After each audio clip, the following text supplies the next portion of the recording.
Welcome, ladies and gentlemen, to today's edition of Trump News from Trump Revolution, featuring Ivo Fisick, your friendly underground reporter. Today's date is January 26th, 2017, day 7 of the Trump Revolution. On this episode, Mexico disses Trump. Feminist Avenger trolls. America First popularity. Mock assassination, they're always fun. CNN, by the way, still sucks. And lastly, Olbermann insanity. And now, ladies and gentlemen, our top story. Mexican president cancels meeting with Trump over refusal to pay for wall. A scheduled meeting between Mexican President Enrique Peña Nieto and Donald Trump was canceled by the Mexican president today. Nieto stated, "This morning, we have informed the White House that I will not attend the meeting scheduled for next Tuesday with the POTUS." This followed a tweet from President Trump earlier in the day that said, "If Mexico is unwilling to pay for the badly needed wall, then it will be better to cancel the upcoming meeting." The meeting was set for next week. White House Press Secretary Sean Spicer stated when asked about the cancellation, "We'll look for a date to schedule something in the future. We'll keep the lines of communication open." The Mexican president stated in a video posted on Twitter, "Mexico does not believe in walls. I've said it time again. Mexico will not pay for any wall." That video was posted last night, January 25th, following a statement by Senate Majority Leader Mitch McConnell that the wall will cost $12 to $15 billion. If nothing else, it seems clear that President Donald Trump intends on following through on his campaign promise to make Mexico pay for the wall between the two countries. Feminist Avenger director calls Ivanka a dog. Self-described feminist and Avengers director Josh Whedon took to the Twitters yesterday and attacked Ivanka Trump. He compared Ivanka to a dog, a Pekingese to be exact. He also compared her husband, Jared Kushner, to a, quote, Voldemort in training, unquote. Here's the tweet. "Hey, keep your eyes on this effing prize too. He's a Voldemort in training. And unlike the Pekingese he married under, can play the long game." The irony is not lost on anyone that a self-described feminist would resort to making fun of a woman's looks as a way of attacking her. Of course, the fact that Ivanka is considered by most to be a beautiful woman would never prevent a classy guy like Whedon from accusing her of looking like a dog. The irony is also not lost that Joss Whedon happens to look like a turtle clown that went off his meds and is now wandering around homeless, unable to find the nearest turtle clown shelter. They got a few of them in Hollywood, buddy. Just keep looking. The problem with the proggies is this. Their ideas all depend on power to be enforced. There's a saying that goes, good ideas don't require force. That's the problem with progressives. They have no good ideas. All they have is force. Despite media efforts, Americans love Trump's inauguration speech. The Progressive Party press attempted to color President Donald Trump's inauguration speech as being dark, foreboding, divisive, racist, and even Orwellian. Well, it appears to have failed miserably. A poll released yesterday, which was commissioned by Politico, but conducted by Morning Consult, showed a very different perspective among most Americans who happened to actually watch the speech. Now, before we get to the results, we need to point out that the poll itself was significantly skewed. Politico and Morning Consult made every effort they could to get the results they wanted and still failed. Just take a look at the breakdown of the poll. Female respondents were represented 53 to 47. The breakdown in party was 37% Democrat, 32% Republican, and 30% independent. The breakdown of women revealed a heavy slant towards liberals. Democrat women, 414. Republican women, 335. Independent women, 313. Now, despite all these efforts, the poll revealed 65% viewed the phrase America First positively, while just 22% viewed it negatively. 49% viewed the speech itself as excellent to good, while 39% viewed it as fair to poor. Folks, this just goes to show that the power of the Progressive Party press to mold the minds of Americans to fit their anti-liberty, anti-American agenda is getting weaker and weaker and weaker. Given the heavy bias built right into this poll, one can only imagine that the actual view of Americans who watched the president's inauguration speech is even more favorable than what this poll shows. Public school teacher mock assassinates Trump in front of class.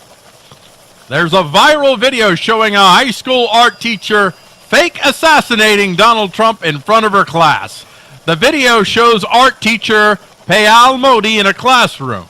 You can hear her students speaking in the background. In front of the classroom, there was an overhead projector view of President Donald Trump's inauguration. The art teacher is holding a squirt gun, which she then shoots the image of President Donald Trump with, all the while proclaiming, "Die! Die!" One tweeter identified the teacher as being Payal Modi, an art teacher from Adamson High School in the Dallas area. That was quickly confirmed by multiple sources. The teacher deleted the video, but screenshots of the video preserved it nonetheless.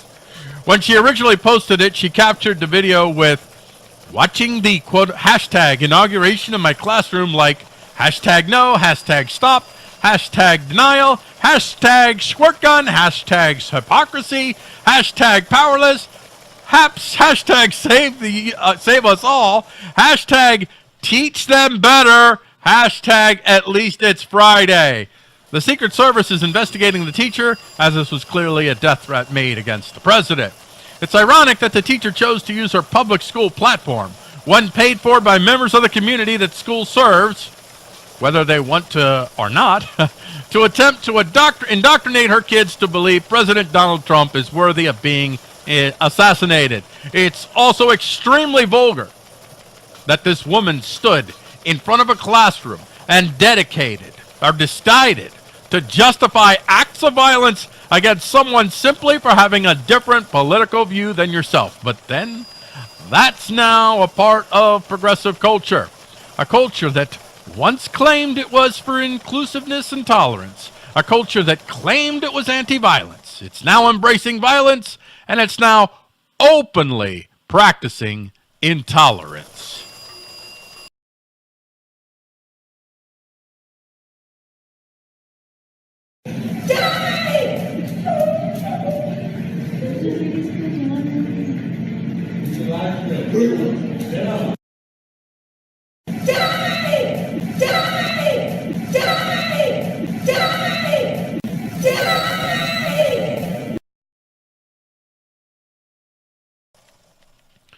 CNN threatens it will damage Trump overseas.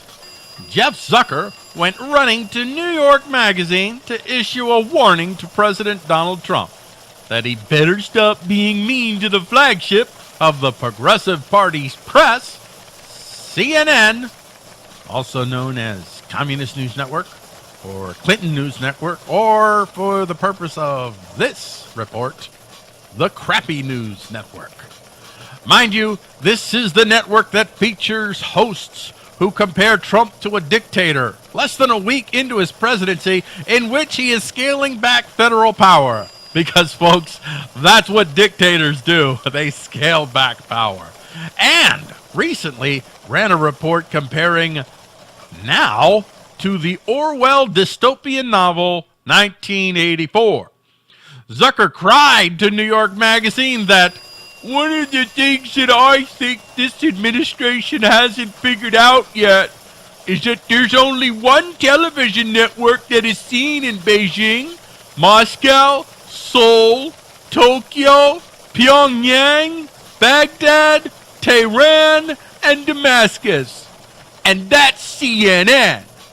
The perception of Donald Trump in capitals around the world is shaped in many ways by CNN. Continuing to have an adversarial relationship with that network is a mistake. We wouldn't want you to make a mistake, you know. Maybe you'll change your approach to us. Maybe you'll stop calling us fake news. That seems like a not-so-veiled threat that CNN will undermine the president with other nations. Now, I don't know if that statement in and of itself doesn't border on sedition. In other words, Zucker is telling the president of the United States, the most powerful man on the face of the planet, that if he doesn't stop challenging CNN's fake newsery, that CNN will step up its fake newsery and paint Donald Trump in a highly unfavorable light. Can't imagine it being any more unfavorable than it already is over at that crappy news network. In a way that will damage U.S. relations, not just Trump relations, but U.S. relations with other nations. Take that in, folks. CNN is threatening not just Donald Trump, but your America. Perhaps it's time to identify CNN as a terrorist organization at this point, no? Or at the very least, how about we identify it as an insurgency operation? Zucker added, It's just unfortunate that the most powerful person in the world is trying to delegitimize journalism and an organization that plays such a vital role in our democracy. I think he's entitled to his opinion, but it's, to use one of his favorite words, sad. You know, we wouldn't want anything to happen, you know, to your reputation overseas, you know, even if it hurts the nation. You know, if you want to call us fake news, we're going to go after you, and we're going to go after that little pretty little country. You know, it's kind of like CNN's walking up to them and saying, you know that country you have. You know, it's a nice country, it's pretty. I wouldn't want to see anything happen to it. No, Mr. Zucker. He's not attempting to delegitimize journalism. He's simply calling fake journalism the kind of journalism you and your cohorts at Progressive Party press hacks do all over at the crappy news network. Calling that what it is. Fake news. Keith Olbermann calls on Trump to resign because he might start a nuclear war. That's right, folks. Olbermann is back.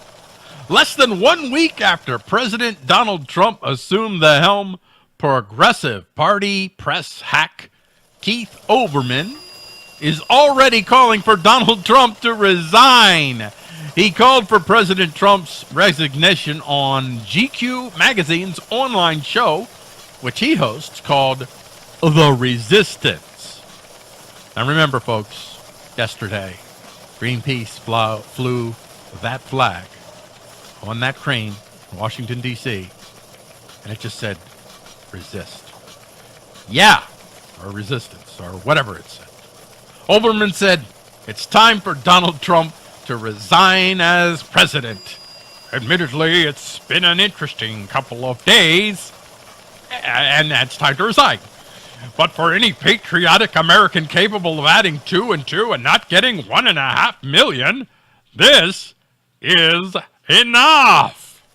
Ah ha ha ha ha. Yeah, because he lost the vote by. Yeah, that's clever.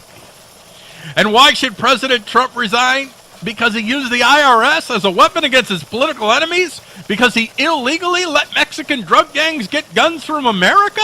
Because he intentionally left a U.S. ambassador and Marines die in Benghazi? Because he used an illegal private server that was easily hacked by multiple foreign powers? Because he sold political influence to the highest bidder, foreign and domestic, through a sham charity in his name? Nah, those were progressives. The former President Barack Hussein Obama and the former Secretary of State and Progressive Party candidate for president, Hillary Rodham Clinton. So he's cool with that. Nope. Donald Trump should resign because he is a lying liar who says mean things about the Progressive Party. That's what this really is. In the video, Olbermann states that because he, quote-unquote, lied about the CIA intentionally trying to undermine his presidency and comparing that to Nazi Germany, despite the fact that someone within the CIA leaked classified information about a private meeting Trump had with then CIA Director Brennan, and that he said, now this is the best part, that it was not raining during his speech when it was, then that means Trump might start a nuclear war. Folks, I kid you not. That's what he's saying. He lied about it raining on the inauguration. Therefore, bada boom, bada bang, nuclear war. Somehow, though, I doubt that President Trump will take your progressive screeching seriously, Keith. But do keep exposing the insanity, the lies, the hypocrisy of your party and the machine you serve, the progressive hate machine.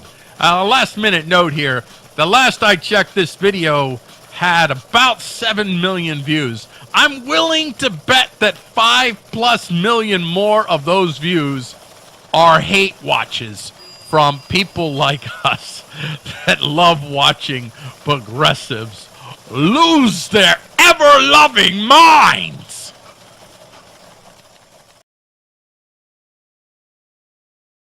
It's time for Donald Trump to resign as president. Trump has proved that not only will he lie to America about anything big or small, but that just as importantly, he will lie to himself about anything big or small. A man who could accuse the Central Intelligence Agency of trying to undermine him and ask rhetorically of the conduct of that agency, quote, are we living in Nazi Germany? A man who could do that. And then 10 days later go and stand in front of the shrine of its fallen agents and insist with a straight face, with every word he said and motion that he made suggesting he really believes this, he could say, quote, they sort of made it sound like I had a feud with the intelligence community, and I just want to let you know the reason you're the number one stop is it is exactly the opposite. A man who could insist to those same men and women at the CIA that it stopped raining the moment he started to give his inaugural address when you saw the rain falling on him. That is the kind of man who could convince himself that it would be just fine to start a nuclear war. That is the kind of man who could convince himself that it would be just fine to start a nuclear war. It's time for Donald Trump to resign as president.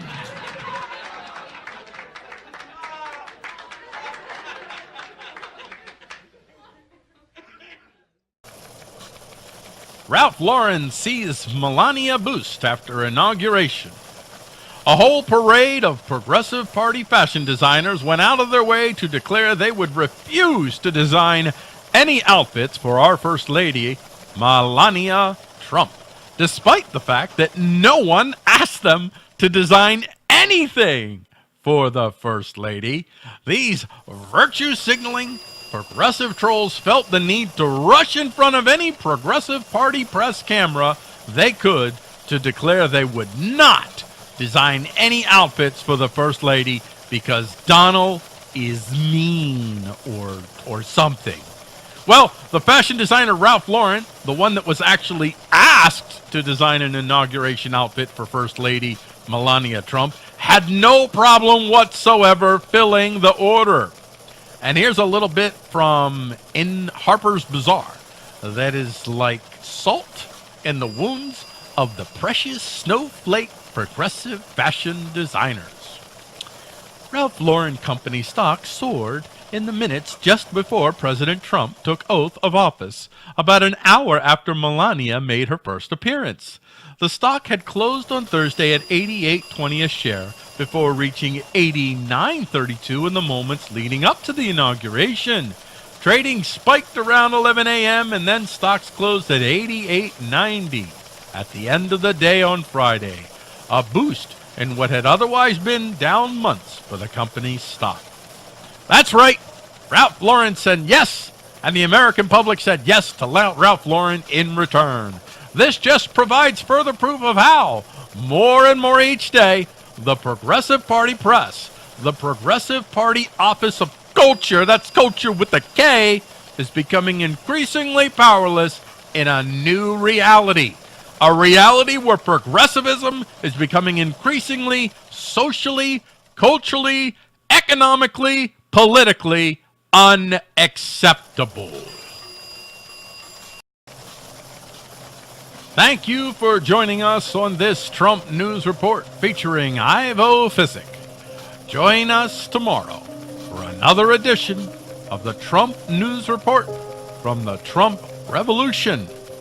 Find out more about the Trump Revolution at TrumpRevolutionUSA.com.